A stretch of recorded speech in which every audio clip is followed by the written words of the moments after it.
Jubilee hills ఉప ఎన్నికపై ఆ party అధినేత కేసీఆర్ ఫుల్ ఫోకస్ పెట్టినట్లు తెలుస్తోంది.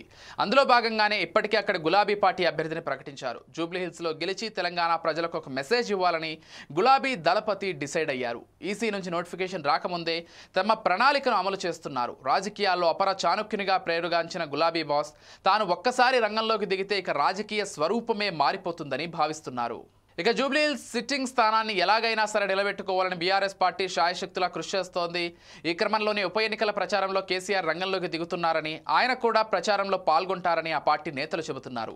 ఇటీవల కేటీఆర్ కూడా తమ బాస్ ఎప్పుడు బయటకు రావాలో ఆయనకు బాగా తెలుసని చెప్పారు. ఎన్నికల సమయానికి క్యాంపెయిన్ చేస్తారని ముందస్తుగా ఇండికేషన్స్ ఇచ్చేశారు. ఇప్పటికే సర్వేలు చేయించినట్లు చెబుతున్నారు. సర్వేలకు సంబంధించిన రిపోర్ట్స్ అన్నీ కూడా బీఆర్ఎస్కు అనుకూలంగా ఉన్నాయని, ప్రజలు కేసీఆర్ వైపే చూస్తున్నారని కేటీఆర్ చెప్పడంపై క్యాడర్లో కొత్త ఉత్సాహం ఉరకలు వేస్తోంది.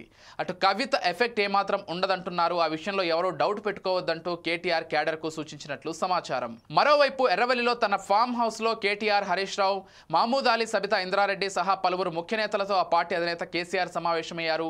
జూబ్లీ హిల్స్ లో అనుసరించాల్సిన వ్యూహాలపై చర్చించినట్లు తెలుస్తోంది. నియోజకవర్గం మొత్తం చుట్టేయాలని, క్షేత్రస్థాయిలో కింది స్థాయి కార్యకర్తలను అప్రమత్తం చేసి ఓటర్లలో అవగాహన కల్పించాలని గులాబీ బాస్ సూచించారట.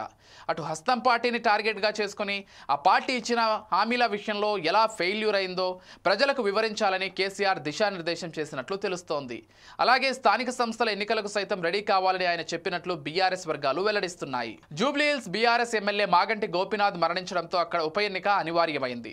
సిట్టింగ్ సీటును చేజార్చుకోవద్దనే ఉద్దేశంతో గులాబీ దండు తీవ్రంగా ప్రయత్నిస్తోంది. అటు అధికార కాంగ్రెస్ పార్టీ జూబ్లీ హిల్స్ సీటును కూడా తన ఖాతాలో వేసుకోవాలని ప్రయత్నిస్తోంది.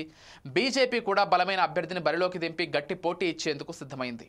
ఈ నేపథ్యంలో జూబ్లీ హిల్స్ ఉప ఎన్నికల్లో ముక్కోనపు పోటీ ఉండే ఛాన్స్ ఉంది. కాకపోతే ప్రధాన పోటీ మాత్రం కాంగ్రెస్ బీఆర్ఎస్ మధ్య ఉంటుందని రాజకీయ విశ్లేషకులు అంచనా వేస్తున్నారు. చూడాలి మరి జూబ్లీ హిల్స్ ఫైట్లో ఏ పార్టీ గెలుస్తుందో, అలాగే కేసీఆర్ వ్యూహం ఏ మేరకు ఫలిస్తుందో అనేది.